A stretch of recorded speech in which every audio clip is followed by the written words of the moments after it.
So here I am in the vegetable plot, and this is the mystery potato that just sprung up in the plot, and I haven't even planted any here.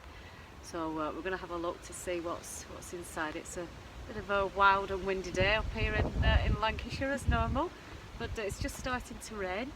But it's not too cold, but it's a bit blustery. But we're used to it up here. So yeah, let's have a bit of a dig and see what we can find. Oh, I found a snail anyway, so that's one thing. Just move him out of the way again. I'll move him later. So first of all, I'm just going to pull up these. Not sure what I'm going to actually find. We'll just move away the foliage, then I can have a bit of a dig without anything in the way. I see a worm there, that's good. I always like worms. Just manoeuvre him. No, you're not for moving, are you? God, how big is he? Right. Oh, and another one there. Always good for the soil. But are we going to actually see any potatoes in here? Oh yeah. Full of worms. Oh, they're everywhere, aren't they? Look at them. One there, one here. But it just makes it really difficult to dig because I don't want to hurt them. So we'll just move them out of the way. Come on. And another. Oh, another potato. Whee!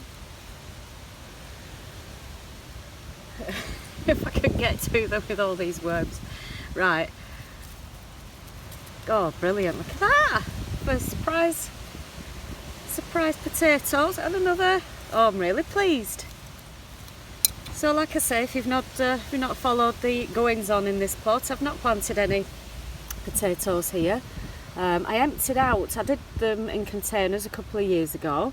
Well, I've done them ever since really in containers, but I did them a couple of years ago, and I've emptied them out in this plot. But nothing's ever appeared until now. So, I mean, I'm not sure I'm going to get any quite further down because it's quite tough clay soil down there. So I'm thinking that they've just actually sprouted up where I've just built up around them with the new compost that I've got. Oh, look at him hiding. So that's a decent sized one. Lovely, pleased with that. Thought that was one then, but it's a stone. Oh god, this is a good one. Excellent. Oh, I do like a nice surprise. Fantastic. Have we got any? Oh yeah. Whee! Oh, worms after him. Another little one there. Weed. Slug. Yeah, slug. Have we got any more? Oh yeah!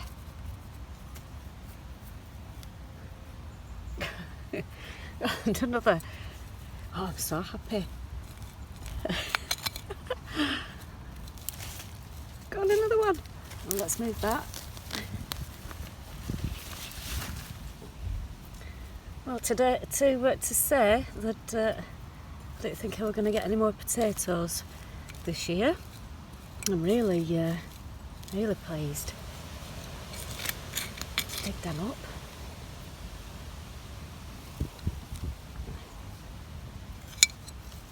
Any more? Move the nettles. Yeah, little one. Oh, got another plant there. Oh, another potato on the end. Let's have a dig over that way as well. See if there's any more. Oh, what's that? Not weed.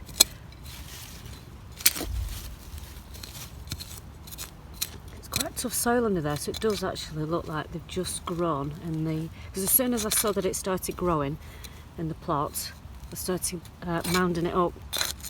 And just like I do with the ones in the pots, I every so often, every sort of 5 centimetres of growth, I cover them up. I don't think there's actually any more in there. A little potato there, it'll probably sprout again if I leave it in. I don't think there's any more, is there? What's this over here? Oh, that's another plant. Have to be careful. Oh, hey, another!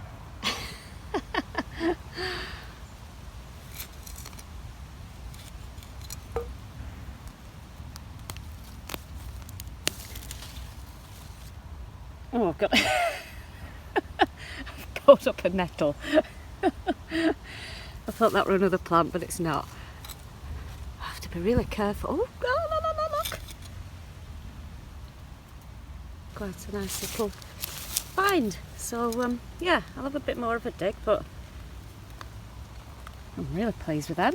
Yay! So as you can see down here, the nettles have appeared and they're trying to take over the beans, so I'm just going to give it a bit of a clear up. You can use these nettles for soup and things like that. I've made a nettle soup before with them and it was quite tasty. So but these I'm actually just going to move. I'm itching because they've stung me already. But yeah, I'm going to dig round them and then they can just, these beans have got a bit more space to grow and have a bit more sunlight to them. They're doing alright. These are the Ferrari beans and they're doing quite nice. I do need to harvest them, but yeah, just clear this up a bit and then it's just got a bit more space. With all the rain that we've had lately, it's just taken over with weeds. You just can't keep on top of it here. It's all down this path. I've actually left this path because I was actually going to put some cardboard down and just try and flatten it a little bit, but I saw a really big toad and some little babies jumping about, so I didn't want to squash them.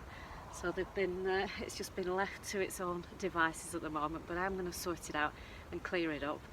But yeah, it's, I have to tackle these weeds, they're just absolutely driving me mad. So yeah, get on top of that.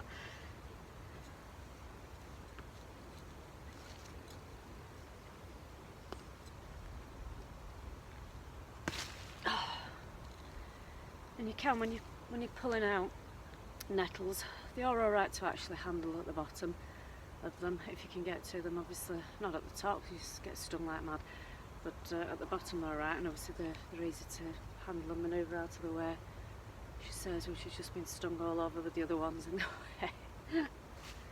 As you can see, we're getting a bit clearer down here. I'll just show you. So this is the area that had the potatoes in, and obviously we've got the beans here, but just clearing that space around it, just to have a bit more of a breathing space really for the beans, which are doing really well. Just show you these Ferrari beans, these are, and they're doing nicely, so I'm going to harvest them today. I've got quite a few on those, so that's going to be for tea time today. I love just being able to come out. It's one of the joys really of growing your own produce, especially if you've got it in your garden as well. You can just do them in a few pots if you haven't got a large garden. Just have a few pots out to the back or on your windowsill, obviously tomatoes and things like that, and you can just nip out and say, right, what we're going to have for tea tonight, and just pick your own things and go in. It's fantastic. So, oh, got loads on there, so I'm going to have to show you this. Come and have a look. So we're down here, so the space is a lot clearer now. All this was full of weeds. That's where the potatoes were, and they're nice and clear down there now. But this, look at all the beans on there. I mean, this is a dwarf. This is Ferrari, like I said, it's Ferrari. It's a dwarf French bean, but I mean, a tiny plant. It's been eaten. It's a bit lacy. Been eaten by slugs and snails. But look at all those beans on there. I mean, that's really, I'm really impressed with that. I've got a few more hanging about here. There, and some more down here, that's full of beans as well. So that'll make a really nice harvest. We've got the Golden Gate yellow flat beans, again, doing really well. Let me just try and get, ooh, look at those. And those are growing right up there, and lots hiding, so they're ready for harvesting as well. So we're going to have a bean feast. Let's see what the other ones are doing. Let's come round here. Ooh! And we've got the Isabel, which is just, I mean, they must be tasty because look at those. Got a few going on there, look. Oh, I tell you, bane of my life. Right, you're going, I'm sorry. You're going to have to go. Look, oh, you little Romans. Oh, trying to eat everything. I'm not feeding you, I'm not growing it to feed you lot. Sure there's going to be more hanging about. Let's get rid of him first. So the other part of this plant's doing okay actually. If you have a look down here, this is absolutely fine down here. But yeah, we've got the chard, so let's have a look at the chard. And look at the colour of this, it's absolutely beautiful, is the rhubarb chard. No filters needed on that, look at that. And then we've got the white silver chard, which just has a tiny bit of a pink tinge to it, which is lovely. And really nice leaves on these. Let's see what's going on with the Scarlet Emperor. Still doing really nicely. A few beans on there. Still full of colour. Really nice. What's that? Oh, I touched a slug. Oh my god. I don't mind picking up snails, but I don't want to be touching slugs. Right, oh my goodness. Look at these. Those are absolutely stunning. Excuse the mucky hands I've been digging up the potatoes with. But look at those. Beautiful. It's a bit of a leaning tower of beans at the moment, is that, with the wind? But it's just got a mass. Look at the mass at the top of there. I mean, it could just go on and on. I think the canes are about 6 foot, just over 6 foot. No, they're properly leaning now. With the winds lean, I'm going to have to do something about that. I mean, the leaves are stunning anyway. The leaves got beautiful flowers in there. And yeah, they're going to go out any minute. I'm going to have to, I don't want to snap anything, that's the thing. Let me just sort this out. Right, we're all sorted now. I've got it stood back up again. I've just pushed the canes even deeper into the soil. That should be a lot more sturdier now. But yeah, it's beautiful, beautiful plant. So here we are in the sweetcorn area. As you can see, I've just stuck a stick in here. I've put a few in dotted about because something's been rampaging through this garden and flattened a few of them. So I didn't want them to do it again, so I've stuck a few hanging about, and also put some of this hawthorn twig down that I've been pruning the hawthorn trees, and these are really spiky.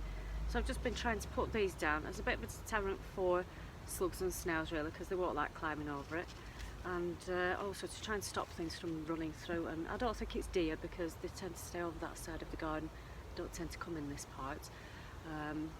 So I've put that up, but just hoping that they don't actually squash them. These are the heirloom strawberry sweet corn. I think that's what they are anyway, because I did plant a few different, well, I did sow a few different kinds of sweet corn, but I've accidentally knocked them all over the floor. I was trying to carry too much, so they've all gone all over the floor. But I started to pick these out because they had a little bit of a tinge of red on the bottom, so we're presuming that these were the strawberry ones. So I've put these at one side, and the other kind of sweet corn that I'm growing, I grow at the other side. You want to try and grow them as far apart as possible, because if they're right next to one another, they will cross-pollinate, and you won't get the sweet corn that you were after. If you wanted a really nice, you know, if you're growing a really nice sweet popcorn, sweet corn, then it could end up not as sweet, and also obviously it won't pollinate as well, so you'll just get little bits of sweet corn growing and not a whole cob. So here we are in the courgette patch. As you can see, I've grown 14 minutes, about 17 of them. But we eat them, and also I'm giving them people as well, so that's good.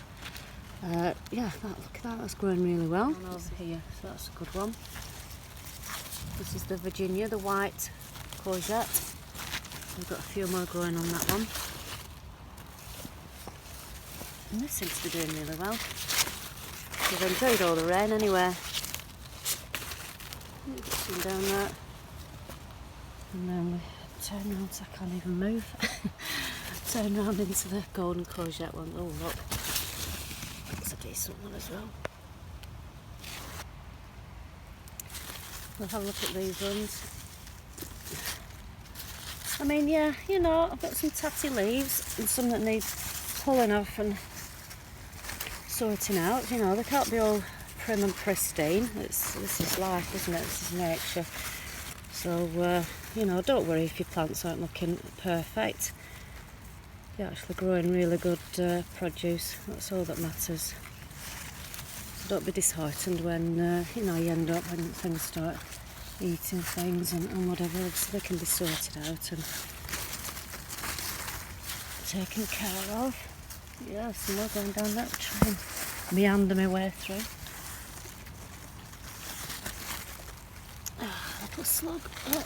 Oh, look at them. Oh, just waiting to feast on them. But no, they're doing nicely down there, so I think we'll move these out of the way. Just going to put them in the wheelbarrow for now, and then I shall take them to the far end of the garden and they can enjoy themselves down there near the forest rather than on my produce. So we've got the beetroot growing on here, which I wasn't expecting to get any actually because they were looking a bit rough, but no, that's doing nicely. And obviously you can use the leaves as well, you can eat the leaves. Yeah, so around here we've got the cabbages. These are January Purple King cabbages that I grew last year. And as you can see, they're not very purple. There's a tinge of purple, as you can see there. But they do actually grow the purple a bit later on when they mature a little bit more. So we start off like that. That one looks like it's starting to try and form a little head. So these have not been covered because the wind blew down my makeshift Frankenstein's monster cage. So they've not been covered up. I just haven't had a chance to actually cover them back up again. So they've been eaten a little bit, but I mean, you know, I don't need a full cabbage leaf. You know, I can eat around that. That's fine. I can share. So here we have the kale, which I've been harvesting for a little bit now. We've had it in all sorts. I think this is the Cavolo Nero, but there is another one. I found a different packet, so I'll put the name across the top and I'll find out what it is. So it could be either of those two because they look quite similar. But yeah, really nice, really nice. Pretty leaves. And here we've got a little dwarf curly kale. Because sometimes the kale does get huge. If you have a look at the other kale, the other curly kale, the purple one's really quite tall. But these are little dwarf varieties, which is nice just to pop around the place. And I always prefer the curly kale because I think it makes better kale crisps actually, because the edges really crisp up nicely. So yeah, that's doing quite well there. Just doing okay. But really I do need to cover it up. Should be covering it up. Moving on to the absolutely spectacular curly scarlet kale. I mean, the colours are just amazing on these. Look at the colour of those. It is netted. Things have gone in the net. I think these, if you have a look at the size of the thing, I think they're about 1.5 centimetres wide. The butterflies, the cabbage white butterflies, which are just a bit of a nightmare, they just fly in between them, even though they're a lot larger than this. I don't know how they do it, but they're little magicians of getting into nets. So they have got in, and there is a little bit of damage on some of them. But we persevere, don't we? I'll keep it netted anyway, I might as well. It's still standing for now. I'm so pleased with this. I mean, the colours are absolutely amazing. And I do need to start harvesting it because I've got absolutely loads. And beautiful, isn't it?